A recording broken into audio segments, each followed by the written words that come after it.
మన జరిగిన ఎన్నికల్లో మన హామీలు ఇచ్చాం. ఈరోజు కరెక్ట్గా 2 సంవత్సరాలు మనకు పూర్తయింది. ఒక పెన్షన్ తీసుకోండి, భారతదేశంలో ఏ రాష్ట్రంలో కూడా 4,000 రూపాయలు పెన్షన్ ఇవ్వట్లా. ఒకే ఒక రాష్ట్రం, ఆంధ్ర రాష్ట్రం. ఓన్లీ ఆంధ్ర రాష్ట్రం 4,000 రూపాయలు పెన్షన్. మన వెస్ట్ బెంగాల్ ముఖ్యమంత్రి గారిని అడిగితే ఆయన అంటున్నాడు వాళ్ళ రాష్ట్రంలో పెన్షన్ 1,000 రూపాయలు అంట. 1,000 రూపాయలు. మనం 4,000 ఇస్తున్నాం. తల్లికి వందనం కింద ఇంట్లో ఎంతమంది బిడ్డలు ఉంటే అంతమంది బిడ్డలకి 17,000 రూపాయలు వాళ్ళ అకౌంట్లో వేసాం.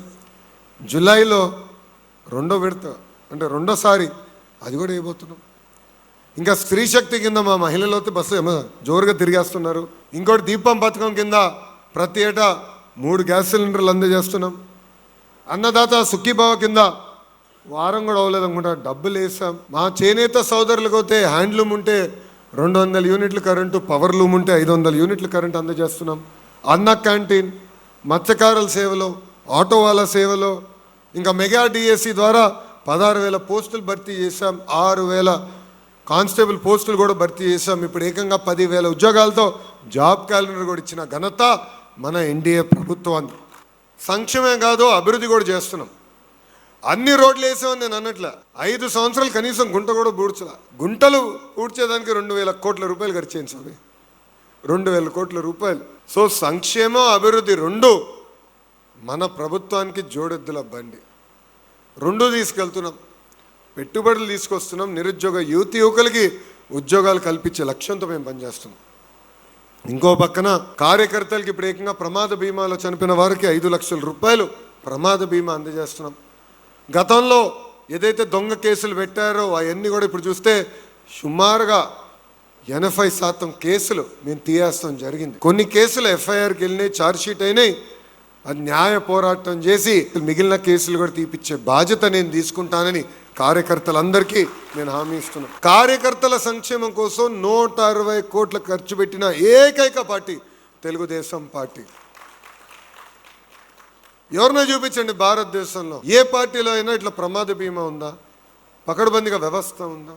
లేదు. అందుకే కార్యకర్తనే అధినేత అని ప్రకటించాం.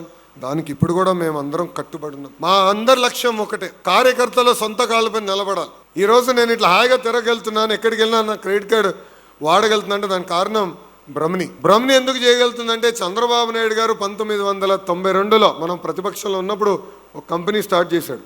దాని పేరే హెరిటేజ్. దశల వారీగా నేను పనిచేసా, మా అమ్మ పనిచేసి ఇప్పుడు బ్రహ్మని చూసుకుంటుంది. వాళ్ళు బాగా చేయగలుగుతున్నారు కనుక నేను హాయిగా రోడ్ల మీద తిరగలుగుతున్నాను. నా పెట్రోల్ బిల్లు కూడా నేను ప్రభుత్వం నుంచి తీసుకోను, బ్రహ్మనే కడుతుంది. అట్లా ప్రతి కార్యకర్త సొంత కాళ్ళ మీద నిలబడాలనేది బాబు గారి లక్ష్యం. దానికి అనేక కార్యక్రమాలకు రూపొందిస్తున్నాం. అందరికీ ఒకేసారి మేము చేయలేకపోవచ్చు, కానీ విడతలుగా తప్పనిసరిగా కార్యకర్తలను సొంత కాళ్ళ మీద నిలబెట్టే బాధ్యత తెలుగుదేశం పార్టీదని సభాముఖంగా తెలియజేసుకుంటున్నాం.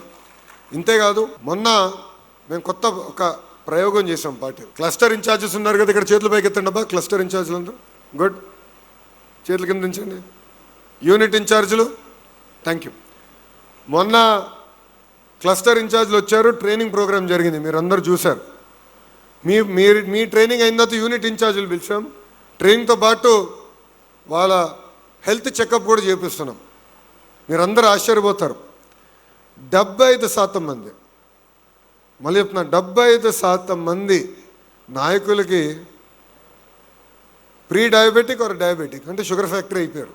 75% మంది ఆయిల్ ఫ్యాక్టరీ అయ్యారబ్బా, కొలెస్ట్రాల్. 75% మంది సాల్ట్ ఫ్యాక్టరీ అయ్యారబ్బా, హైపర్ టెన్షన్. నేనే ఆశ్చర్యపోయాను, 75%. దాంట్లో చాలామంది కూడా తెలీదు. ఆశ్చర్యపోయాను. ఇది చంద్రబాబు నాయుడు గారు తెలియజేసిన తర్వాత ఇమ్మీడియట్గా ఆయన ఒకటే అన్నారు, ఆంధ్ర రాష్ట్రంలో ఉన్న క్లస్టర్ యూనిట్ బూత్ గ్రామ మండల కమిటీ సభ్యులందరికీ రక్త పరీక్షలు చేయండి, డాక్టర్ పెట్టి వాళ్ళ చికిత్స అందజేయండి, ఆరోగ్యంగా తయారు చేయండి అని ఆయన చెప్పారు. ఆ కార్యక్రమం కూడా మన నియోజకవర్గంలో శ్రీకారం చుడతాం. మీరందరూ సహకరించాలి.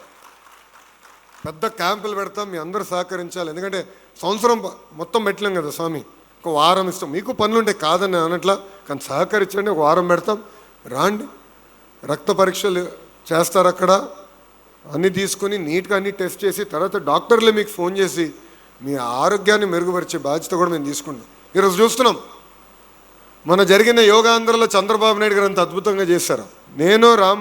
మన రామ్మోహన్ నాయుడు ఉన్నాడు కదా, నేను రాము వచ్చాను అనుకుంటున్నాం. కష్టం రా బయటలా మనకి. అందుకే 25 సంవత్సరాలు మనకి ఎలాంటి దొక్కలేదు. చంద్రబాబు నాయుడు గారు ఏమో స్పీడ్లో ఉన్నాడబ్బా, ఆయన ఆ స్పీడ్ అందుకుంటే చాలు అని. దానికి కారణం ఆయన ఆరోగ్యం కాపాడుకుంటాడు.